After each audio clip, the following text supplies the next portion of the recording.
Learn to earn, जिसे लिखा है पीटर लिंच ने। और ये ऑडियो बुक हमें इन्वेस्टमेंट के बारे में बहुत कुछ सिखाती है और बहुत सरलता से सिखाती है। तो आइए बिना देर किए इस ऑडियो बुक समरी को शुरू करते हैं, जिसका टाइटल है लर्न टू अर्न और जिसे लिखा है पीटर लिंच ने। और इसका इंट्रोडक्शन कुछ इस प्रकार से है। हमें बचपन में स्कूल में बहुत कुछ सिखाया जाता है, जैसे अकाउंट्स, इकोनॉमिक्स, साइंस, यहाँ तक कि कुकिंग और ड्राइंग भी। लेकिन वो हमें सबसे जरूरी चीज सिखाना तो भूल ही गए हैं, जो कि है इन्वेस्टमेंट। हम देशभक्ति की बात करते हैं, हम आर्मी की बात करते हैं, लेकिन हम एक बात भूल जाते हैं कि एक देश को उसका बिजनेस महान और सशक्त बनाता है। बिजनेस की वजह से ही हमारी जीडीपी बढ़ती है, इकोनॉमी बढ़ती है, जिसकी वजह से लोगों को जॉब मिलती है, काम मिलता है और फाइनली देश की ग्रोथ होती है। लेकिन क्या हमने कभी सोचा है कि बिजनेस कैसे ग्रो करते हैं? वो तब ग्रो करते हैं जब कोई उनमें पैसा इन्वेस्ट करता है। आज हम इसी बारे में सीखेंगे कि आखिर इन्वेस्टमेंट होता क्या है, कंपनी कैसे ग्रो करती है और हम किन किन चीजों में पैसा इन्वेस्ट कर सकते हैं। तो हम उम्मीद करते हैं कि आप इस समरी को उतना ही एंजॉय करेंगे जितना इसे बनाते वक्त हमने एंजॉय किया।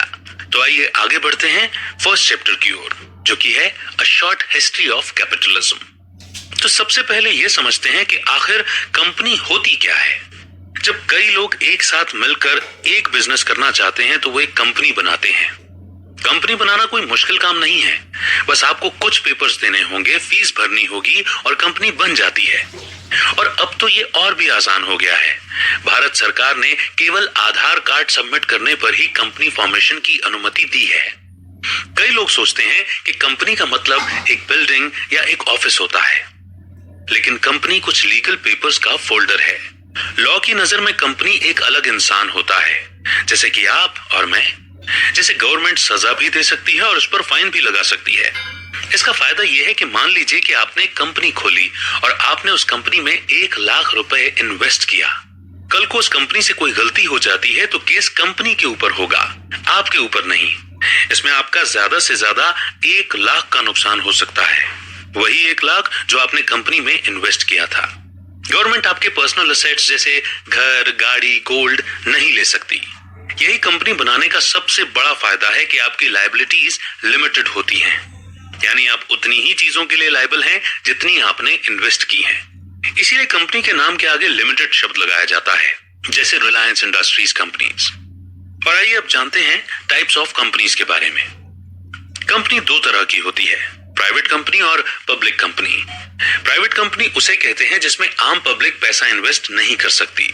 अगर आपको किसी प्राइवेट कंपनी में हिस्सा चाहिए तो एक ही रास्ता है, आपको ओनर से शादी करनी पड़ेगी। पब्लिक कंपनी वो कंपनी होती है जिनके शेयर्स मार्केट में खरीदे और बेचे जाते हैं। इनके शेयर्स कोई भी खरीद सकता है, चाहे आप अमीर हो या गरीब, लंबे हो या छोटे, कोई भी। कोई आपको पब्लिक कंपनी में शेयर खरीदने से नहीं रोक सकता। बस आपके पास उन शेयर्स को खरीदने के लिए पैसे जरूर होने चाहिए। जब भी हम किसी कंपनी के शेयर्स खरीदते हैं तो लीगली हम कंपनी के मालिक बन जाते हैं। बेशक छोटे से ही सही, लेकिन मालिक जरूर बनते हैं। हम अपनी पसंद की किसी भी कंपनी के शेयर्स खरीद सकते हैं। अगर हम टाटा की बस या कार में जाते हैं तो हम टाटा के शेयर्स में इन्वेस्ट कर सकते हैं। अगर हम एयरटेल या जियो यूज करते हैं तो उनके शेयर्स खरीद सकते हैं। इन शॉर्ट, हम अपने फेवरेट न्यूज चैनल से लेकर एक एरोप्लेन की कंपनी के भी शेयर्स खरीद सकते हैं। और ये एक शेयर होल्डर के लिए बड़े गर्व की बात भी हो सकती है कि आप एसबीआई बैंक में जाते हैं और लोग एसबीआई की तारीफ कर रहे हो तो आपको गर्व महसूस होगा कि आपने एसबीआई में इन्वेस्ट किया है और आप भी उनकी अच्छी परफॉर्मेंस का एक हिस्सा। और अब नेक्स्ट चैप्टर है द बेसिक्स ऑफ इन्वेस्टिंग। अक्सर देखा गया है कि ज्यादातर लोग अपनी जिंदगी में काफी लेट इन्वेस्टमेंट करने के बारे में सोचते हैं, क्योंकि उनका ये कहना होता है कि अभी जॉब नहीं लगी या अभी मैं जिम्मेदारी को पूरा कर लूं वगैरह वगैरह। लेकिन हम जितनी जल्दी इन्वेस्टमेंट करना शुरू करते हैं उतना ही ज्यादा हमें फायदा होता है। इन्वेस्टमेंट का सबसे पहला लेसन यह है कि हमें सेविंग्स करने की शुरुआत करनी होगी। आइए इसे एक एग्जाम्पल से समझते हैं। एक लड़का है श्याम, जिसकी नई नई जॉब लगी है और उसे लोगों को दिखाना है कि वो अमीर बन चुका है। अब वो सोचता है कि क्यों ना मैं एक अच्छी सी 20 लाख तक की गाड़ी ले लूं। इसे खरीदने के लिए वो लोन लेता है। तो अपनी सारी सेविंग्स निकालकर 2 लाख का डाउन पेमेंट देता है और 18 लाख का लोन ले लेता है। उसने 5 साल का लोन 11.67% इंटरेस्ट रेट पर लिया था। अब हर महीने वो लगभग 40,000 की इंस्टॉलमेंट भरता है। शुरू में श्याम जब भी अपनी नई गाड़ी कहीं पार्क करता तो लोग वाह वाह करते रह जाते, लेकिन 5 सालों के बाद गाड़ी पुरानी सी लगने लगी। वो कहते हैं ना कि दुनिया में ऐसी कोई गाड़ी नहीं है और ऐसा कोई दिल नहीं है जिस पर कोई खरोंच ना लगी हो। तो श्याम की गाड़ी पर भी कई जगह खरोंच लग गई थी। अब ऐसी गाड़ी को देखकर कौन वाह वाह करता, लेकिन इसे खरीदने के चक्कर में श्याम ने लोन ले लिया और लोन चुकाने के लिए उसे बैंक को 6 लाख रुपए एक्स्ट्रा देना पड़ा। यानी कि एक गाड़ी पर 20 की जगह 26 लाख का खर्च हुआ। और 5 साल के बाद जब उसने लोन चुका दिया तब उसके पास एक ऐसी गाड़ी थी जिसे वो अब पसंद भी नहीं करता था और जिसकी कीमत मार्केट में सिर्फ 8 लाख रुपए रह गई थी। वहीं दूसरी तरफ राम नाम के एक समझदार लड़के को भी बिल्कुल सेम सैलरी पर जॉब मिली थी। राम ने भी गाड़ी ली, लेकिन सेकंड हैंड, और वो भी बिना किसी लोन लिए। वो इस बात को समझता था कि गाड़ी उसके लिए बस एक ट्रांसपोर्ट का साधन है जो उसे एक जगह से दूसरी जगह तक ले जा सकती है। गाड़ी में कोई डेंट या स्क्रैच लगने से उसे कोई फर्क नहीं पड़ता था, क्योंकि वो अपनी सैलरी का एक बड़ा हिस्सा सेव और इन्वेस्ट कर रहा था। फिर एक ऐसा समय आया जब राम ने अपना खुद का घर खरीदा। उसने अपने ऊपर के 2 फ्लोर्स को रेंट पर दे दिया और हर महीने पैसिव इनकम कमाने लगा। पैसिव इनकम यानी कोई भी एक्टिविटी जिसमें किसी इंसान को एक्टिवली इन्वॉल्व होकर कुछ नहीं करना पड़ता, लेकिन फिर भी उसकी कमाई होती रहती है। अब राम को अपनी सैलरी भी मिल रही थी और रेंट भी, यानी वो समझ गया था कि पैसों से और ज्यादा पैसे कैसे बनाए जाते हैं, यानी अपने पैसों का सही इस्तेमाल कैसे किया जाता है। आइए अब आगे बढ़ते हैं और जानते हैं 5 बेसिक इन्वेस्टमेंट्स के बारे में। जो इस बात को समझ गए हैं कि इन्वेस्टमेंट करना कितना जरूरी होता है, उनके पास पैसे इन्वेस्ट करने के 5 ऑप्शंस हैं। पहला ऑप्शन है सेविंग्स अकाउंट। ये बड़ा सिंपल सा कॉन्सेप्ट है जिसे हम में से ज्यादातर लोग यूज करते हैं। इसमें हम हर महीने कुछ पैसे बैंक में डालते हैं। बैंक उन पैसों को दूसरों को लोन देने में इस्तेमाल करती है। बैंक लोन पर दिए हुए पैसों पर ज्यादा इंटरेस्ट लेती है और उससे कुछ कम इंटरेस्ट हमें देती है। यानी आप पैसे सेव करके उन पैसों से और पैसा कमा सकते हैं। सेविंग्स करने का हमारा मकसद होता है कि हम कम से कम इन्फ्लेशन को तो बीट कर सकें, यानी महंगाई को। आइए इसे एक एग्जाम्पल से समझते हैं। मान लीजिए कि आज आपने बैंक में 6% के हिसाब से 100 रुपए जमा किए। 1 साल के बाद आपको 106 रुपए मिलेंगे, यानी 100 जो आपने जमा किए थे और 6 जो आपको इंटरेस्ट मिला है उन पर। और आप खुश हो जाएंगे कि मेरे पैसों ने मेरे लिए और पैसे कमाए। लेकिन बदकिस्मती से हुआ ये कि उस साल इन्फ्लेशन भी 6% था, यानी जो सामान आप पहले 100 रुपए में खरीद सकते थे, आज वही सामान आपको 106 रुपए में मिलेगा। इसका मतलब यह है कि आपका रियल रिटर्न तो 0% हुआ, यानी कि आपका पैसा आपके लिए कुछ नहीं कमा सका। दूसरी इन्वेस्टमेंट होती है कलेक्टिबल्स। इसका मतलब यह होता है कि ऐसी कोई चीज खरीदना जिसके लिए फ्यूचर में लोग हमें ज्यादा पैसे देने के लिए भी तैयार हो जाएं। एग्जाम्पल के लिए पुराने सिक्के, कोई एंटीक आइटम, कोई यूनिक पेंटिंग। जब हम इन चीजों में इन्वेस्ट करते हैं तो सोचते हैं कि आने वाले समय में ये लोगों को ज्यादा अपील करेगी, जैसे मोनालिसा की पेंटिंग, और लोग हमें उसके लिए ज्यादा पैसे देंगे। लेकिन इसका सबसे बड़ा नुकसान यह है कि हो सकता है कि यह सामान टूट जाए, जल जाए या चोरी हो जाए। वैसी सिचुएशन में हमारी इन्वेस्टमेंट 0 हो सकती है। अब तीसरे टाइप का इन्वेस्टमेंट है हाउस एंड अपार्टमेंट। ये एक ऐसा इन्वेस्टमेंट है जिसे एक अच्छा इन्वेस्टमेंट कहा जा सकता है, क्योंकि इसमें हम ओपीएम यानी अदर पीपल्स मनी का इस्तेमाल कर सकते हैं, यानी दूसरों के पैसों को यूज करके अमीर बन सकते हैं। जिसका मतलब है कि इस तरह के इन्वेस्टमेंट के लिए लोन मिल जाता है। इसमें अक्सर लोग घर की पूरी कीमत का सिर्फ 20% डाउन पेमेंट अपनी जेब से खर्च करते हैं और बाकी का 80% लोन से आता है। ज्यादातर लोगों का घर में इन्वेस्टमेंट करने का मकसद ये होता है कि वो उसे रेंट पर दे सकें और उनकी रेंटल इनकम इतनी हो जाए कि वो लोन की इंस्टॉलमेंट से ज्यादा हो, ताकि उनकी जेब से लोन का 1 रुपया भी खर्च ना हो। देखा जाए तो उसे वो प्रॉपर्टी 20% जो उसने डाउन पेमेंट दिया था उस पर मिली है। इतना ही नहीं, लोन चुकाने के बाद भी उसे उस घर से रेंटल इनकम मिलती रहेगी, यानी जिंदगी भर के लिए पैसिव इनकम। इसके साथ ही जब जब उस घर की कीमत बढ़ेगी तो उसकी नेट वर्थ भी बढ़ती जाएगी। अगली इन्वेस्टमेंट है बॉन्ड्स।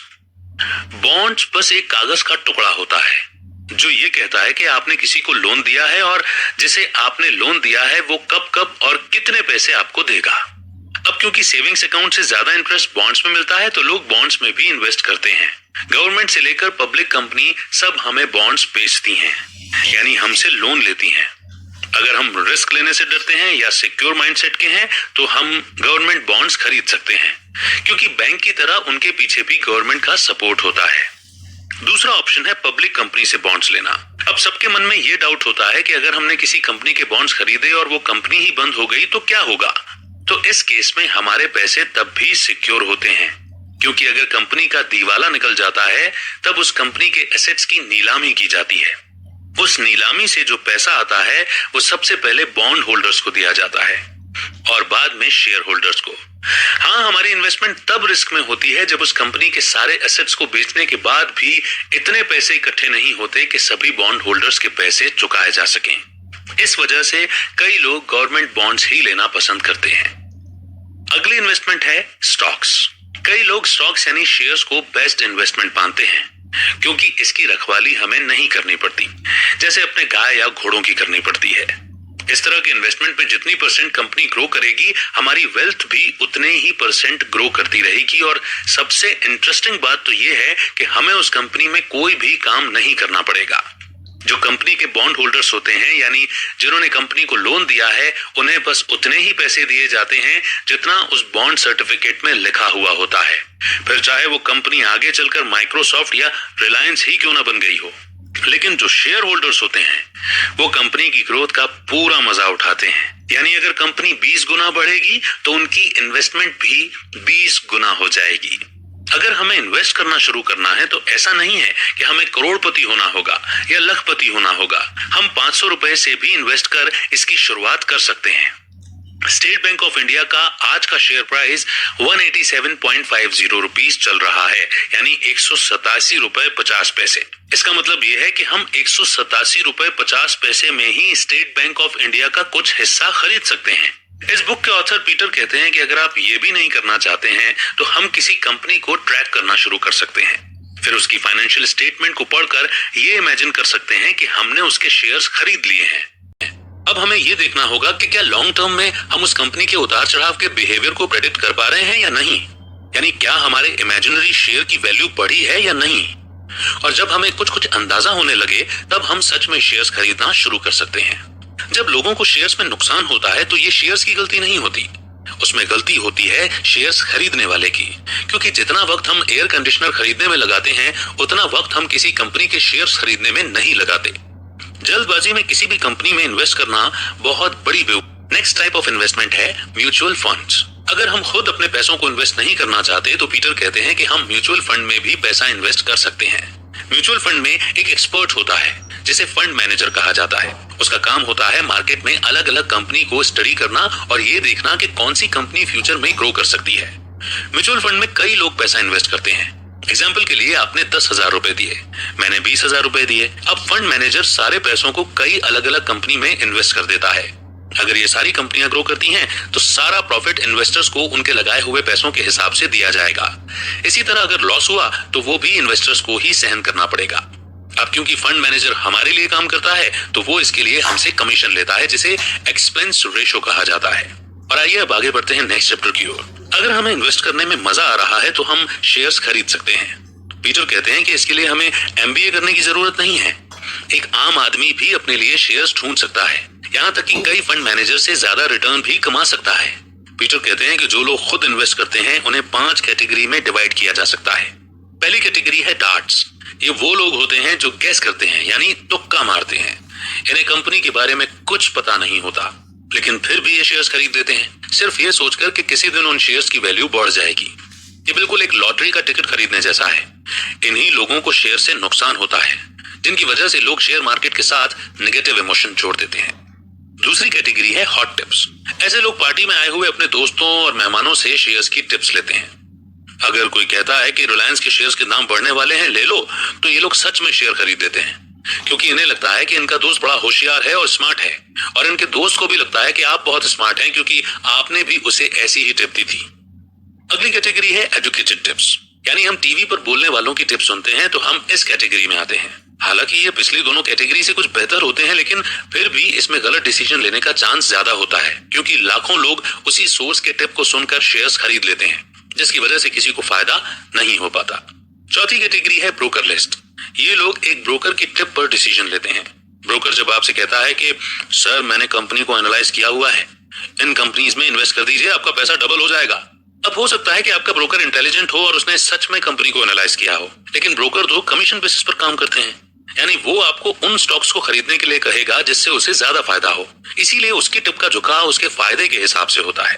फाइनली पांचवी कैटेगरी है डूइंग योर ओन रिसर्च। जब हम खुद अपनी समझ से कंपनी को स्टडी करते हैं और अपनी तसल्ली के बाद ही उसमें पैसा इन्वेस्ट करते हैं तो ये सबसे बेस्ट इन्वेस्टर्स होते हैं। अगर आप एक बेसिक इन्वेस्टर भी हैं मगर इस कैटेगरी में आते हैं तो बहुत हाई चांस है कि आप सक्सेसफुल हों। अब $1 मिलियन का सवाल तो यह है कि हम खुद स्टॉक्स को ढूंढना कैसे शुरू करें। सबसे पहला स्टेप यह है कि हम अपने आसपास डेली लाइफ में यूज किए जाने वाले प्रोडक्ट्स को देखें। जैसे कि एक डॉक्टर देख सकता है कि कौन सी नई दवा है जो एक रेयर डिसीज को ठीक करने के काम आ सकती है। एक फोटोग्राफर देख सकता है कि कौन सा नया कैमरा लोग आजकल ज्यादा खरीद रहे हैं। एक हाउसवाइफ ये देख सकती है कि कौन सा नया केचप उसकी सहेली ज्यादा यूज कर रही है। एक बार जब हम किसी प्रोडक्ट को कस्टमर की नजर से देखते हैं तो हम बता सकते हैं कि उस प्रोडक्ट को बनाने वाली कंपनी में सच में कोई दम और पोटेंशियल है भी या नहीं। लेकिन इसका मतलब ये नहीं है कि आप बस फौरन उस कंपनी के शेयर को खरीदने के लिए तैयार हो जाएं। ये बस कंपनी को शॉर्टलिस्ट करने का प्रोसेस है। अगला स्टेप है कंपनी की एनालिसिस करना, यानी उसका डेटा देखना कि कंपनी ने असल में पिछले कई सालों में कितने की सेल की है, उस पर कितना लोन है, उस कंपनी का मैनेजर कौन है, क्या उस कंपनी को नए ऑर्डर मिल भी रहे हैं या नहीं, और उस कंपनी के बैंक अकाउंट में कितना कैश पड़ा है। इसके बाद ये देखना भी जरूरी है कि कंपनी को जो प्रॉफिट हो रहा है उसे किन चीजों में यूज किया जा रहा है, यानी क्या वो प्रॉफिट को कंपनी की ग्रोथ के लिए खर्च कर रहे हैं या फिर कंपनी के पैसों को नई गाड़ियों या नए जेट खरीदने में लगा रहे हैं। इन शॉर्ट, जितना ज्यादा हमें किसी कंपनी के बारे में पता होगा हम उतना बेहतर डिसीजंस ले सकेंगे।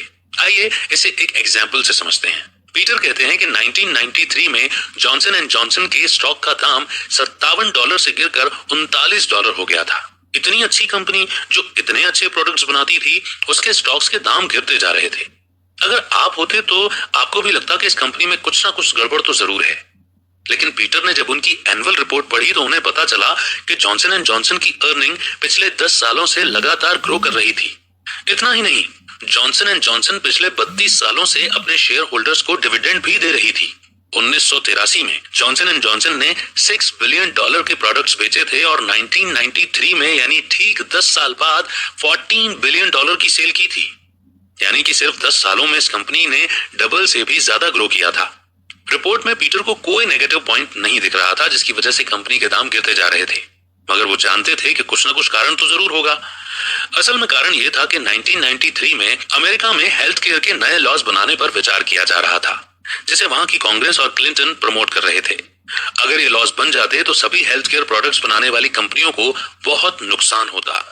इस वजह से सारे इन्वेस्टर्स डरे हुए थे और वो जॉनसन एंड जॉनसन को हेल्थ केयर कंपनी मानकर उसमें पैसा इन्वेस्ट नहीं करना चाहते थे। लेकिन पीटर ने इस कंपनी की एनुअल रिपोर्ट पढ़ी थी और वो जानते थे कि इस कंपनी का 50% प्रॉफिट अमेरिका से नहीं बल्कि बाहर के देशों से आता था।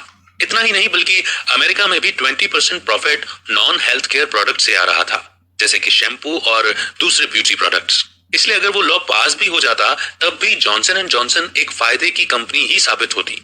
इस रिपोर्ट को पढ़ने में पीटर को 20 मिनट लगे और उन्होंने कंपनी में इन्वेस्ट कर दिया। 18 महीने में उनके स्टॉक्स के प्राइस डबल हो गए, यानी इन्वेस्टर्स के पैसे डबल हो गए। तो दोस्तों, इसी के साथ ये ऑडियो बुक समरी यहीं पर समाप्त होती है, लेकिन हमें बेहतरीन कंक्लूजन देकर के जाती है।